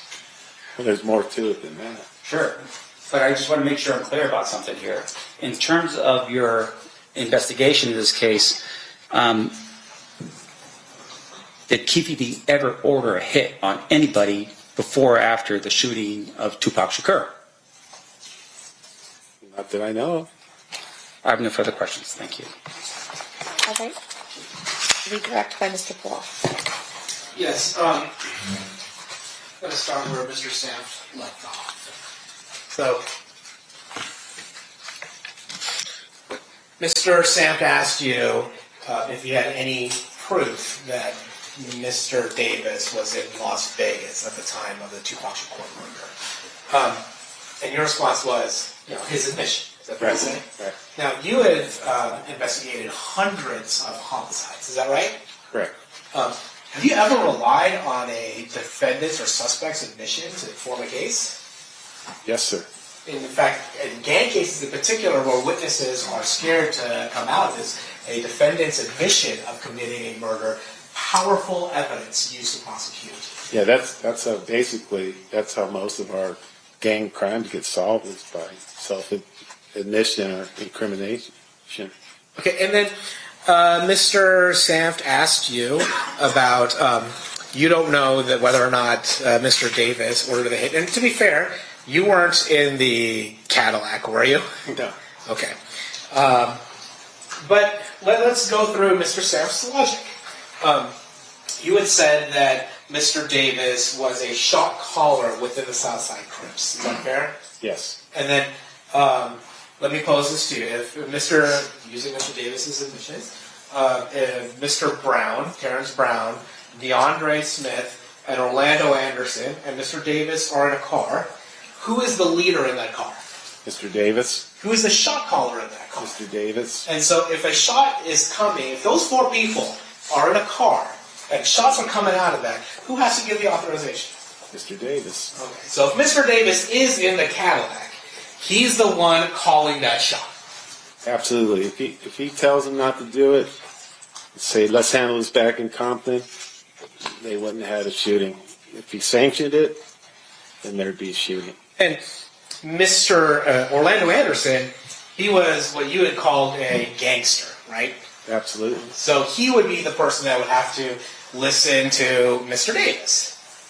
Yes. And so was it in your experience, knowing the roles of everybody in that vehicle, could Mr. Anderson shoot that gun with Mr. Davis in the car without Mr. Davis's permission? No. Now let's talk about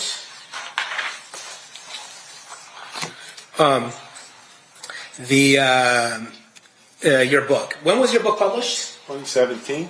Okay, so that would be well after Mr. Davis's proffer statement, correct? Correct. Be well after his 2009 statement to the Las Vegas Metropolitan Police Department. Correct. And it might be contemporaneous, we don't know, to the time of his statement to the death row officers. Correct.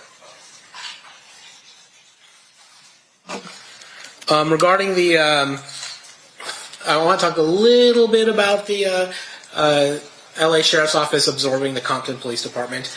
Is it fair to say that a function of that transfer was that some of the evidence that was retained from those search warrants just were, for lack of a better term, lost? Yes. I mean, I didn't know it at the time. I mean, we just switched police departments, and they absorbed us, and they kind of were responsible for all the evidence, too. So I don't know what happened to it after we got absorbed by the sheriff's department. Mr. Sam mentioned Reggie Wright Sr. to you. Did Reggie Wright Sr. ever ask you to work on behalf of the mob pirates? No. Did you ever work on behalf of the mob pirates? Never. Okay.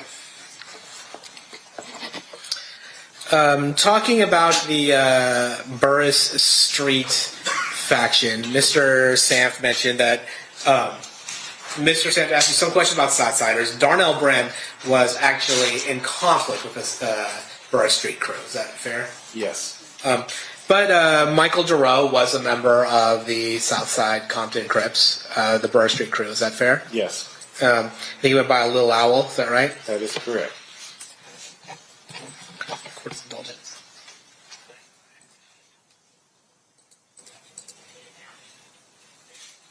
Were you aware that the court actually has taken judicial notice of the fact that Little Owl was actually in custody during the September 7th, 1996 murder of Tupac Shakur?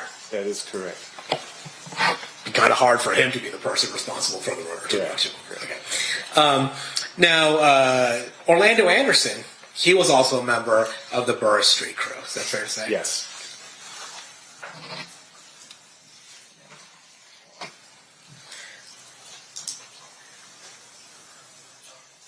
And we talked about before, Corey Edwards was a member of the South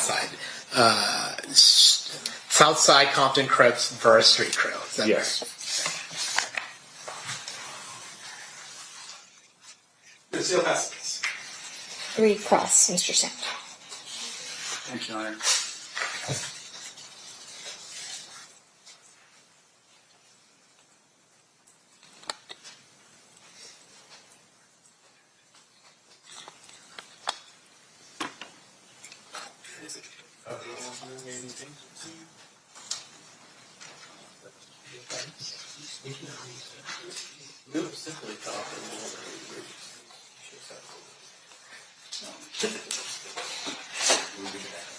You hear? I mean, we'll do a clean copy for you, a little bit. I don't have that.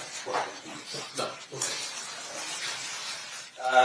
Just a couple of things, sir. In terms of the publication of your book, can you tell us? You said that was accurate, right? Yes, tried to be. I'm sorry. I tried to be. No, and it's fine. I'm not. We're not really going to knock it. I just want to know that at some point in here, you do identify Mr. Davis as Keffe D. Correct? Yes. Do you recall the spelling of his name in the book? No. Do you recall how you spelt his name? No. Would review of your book help you in terms of how you spelt his name in the book? Sure. Okay.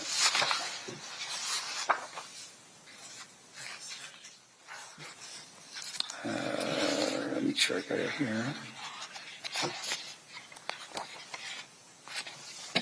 You want my approach? You may.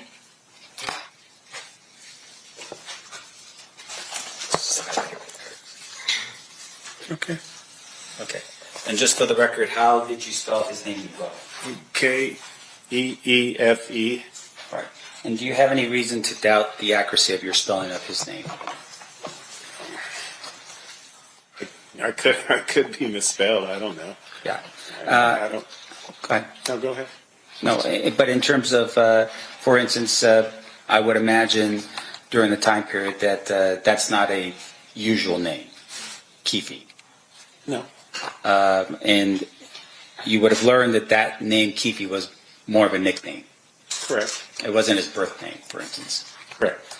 And in terms of that name itself, you would have had, like, say, for instance, field interview cards. If you ever ran across individuals, you would put their names down and maybe their monikers or their street names or their nicknames, for instance. Correct. Did you ever fill out a field interview card for Mr. Davis?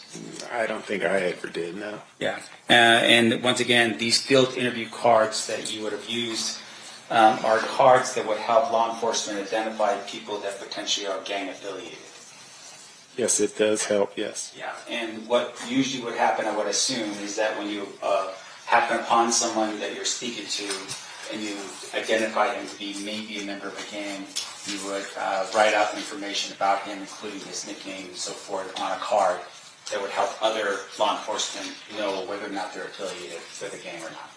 Correct. So in this particular regard, though, you being the detective for the gang unit in Compton, which according to your book was actually very small. At some point it starts off with you and Tim as being the main gang detectives in Compton. Yes. And so you had a lot of people to go through, but even then you don't recall ever filling out a field interview card identifying him as a gang member. No, but he self-admitted it to me. I mean, we go out there. That's all. I see the same people every day because Compton's such a small city. So every time I saw someone, if I stopped and filled out a field card, that's all I'd be doing. So I talked to these guys and they self-admitted to me. They tell me their nicknames. Yeah. So And that's what happened with Mr. Davis and I. And fair to say, once again, this is a form of keeping records, right? Is that if you ever have a police officer who's not with your same knowledge and experience on those streets, they could look at those field interview cards to help them determine who Mr. Davis is, right? That's correct. No further questions, John. Any redirect? Yes, sir. Redirect, actually. With regards to Mr. Davis, did he ever hide the fact that he was a member of the South Side Compton Crips? No. Was he actually quite open and proud of the fact that he was a member of the South Side Compton Crips? Objection to that speculation and description. Okay, I'll actually rephrase. Okay, Did so Mr. Davis evince behavior that made you believe that Mr. Davis was proud of being a member of the South Side Compton Crips? Yes.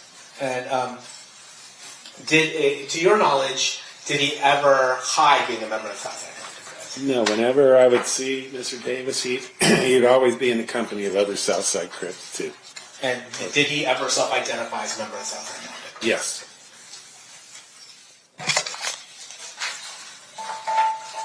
Is that it for you, Mr. Poole? Yes. Anything else, Mr. Stamps? No. Ladies and gentlemen of the jury, any questions for this witness? Okay, we have a few.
All right, a couple questions. Got a lot of questions. Okay.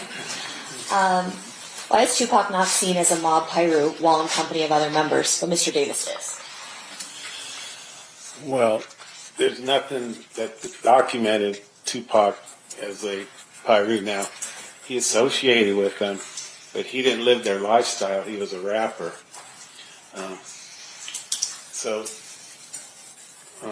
He did show some allegiance to the mob Piru. However, he wasn't active. He wasn't out in the streets gang banging or whatever. He was this rap mogul, and I think he liked that lifestyle. Okay. From what you have observed regarding Reggie Wright Jr., would he have been considered affiliated or in connection with Mob Piru or any other gangs? No. Reggie was the head of security for Death Row Records, he was actively employed, and the difference is the entourage, they were paid by Suge Knight, but they played a different role. Reggie could carry a firearm like the rest of the people that he employed, but the entourage, not saying they didn't carry firearms, but they couldn't do it legally. So there's a big difference there. Is it fair to assume there wouldn't need to be orders from Mr. Davis for members of the Crips to carry out retaliatory shootings, considering there was an active war between Mob Piru and the South Side following the shooting of Tupac? In other words, is the order implied even if the shot caller does not explicitly say shoot? Yes, if the shot caller's not there, then gang members are going to do what they do. If they're going to go out hunting, they're going to go out and shoot, even though it might not be sanctioned by a shot caller. But if he's present, they're most likely they're going to do what Mr. Davis tells them to do. But if he's not present, then they're going to do what they did. Did Orlando get permission to have that shootout at the car wash, seeing that he was a gangster and not an OG? No, it's like I said, Mr. Davis wasn't there. These guys are gangsters, and when they confront somebody, I mean, it's on. It's going to be on.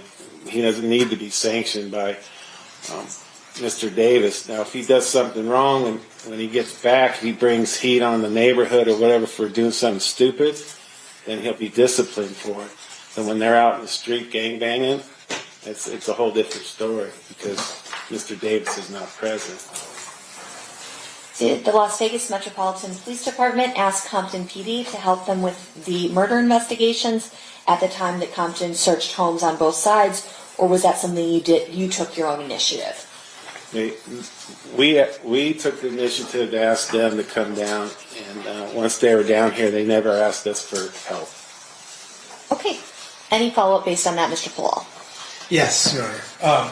With regards to the distinction of whether Mr. Shakur or Mr. Wright were gang members, is it fair to say that you don't become a gang member by hanging around other gang members? That's correct. And you had mentioned earlier that you had to put in some work in order to become a gang member. Yeah, you have to live that life in order to be considered mob pirates.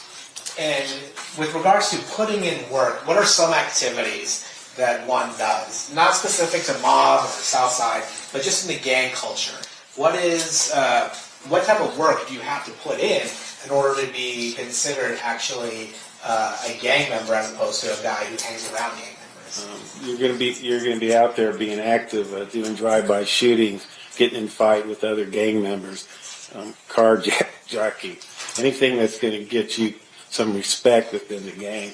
They're going to be out there doing it. So you had mentioned acts of violence, primarily shooting. Is that Yes. fair?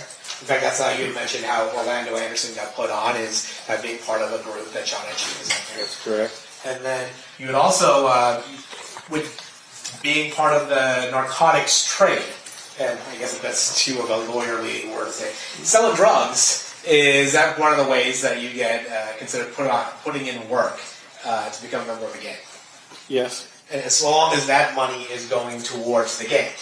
Yes, because money made from the sale of narcotics is the lifeline of every gang in Compton.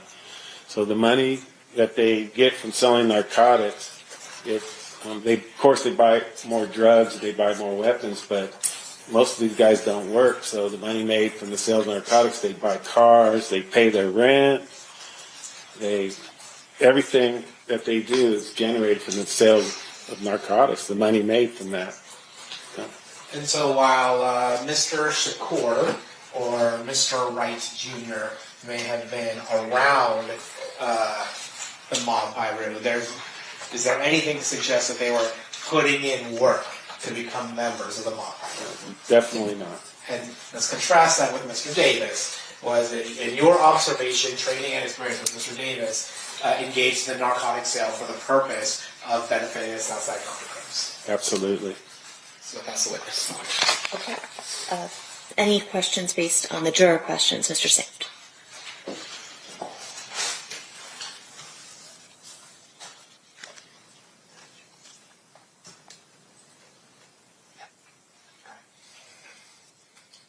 No, Your Honor. Okay. Thank you so much for being here. You are excused. Thank you.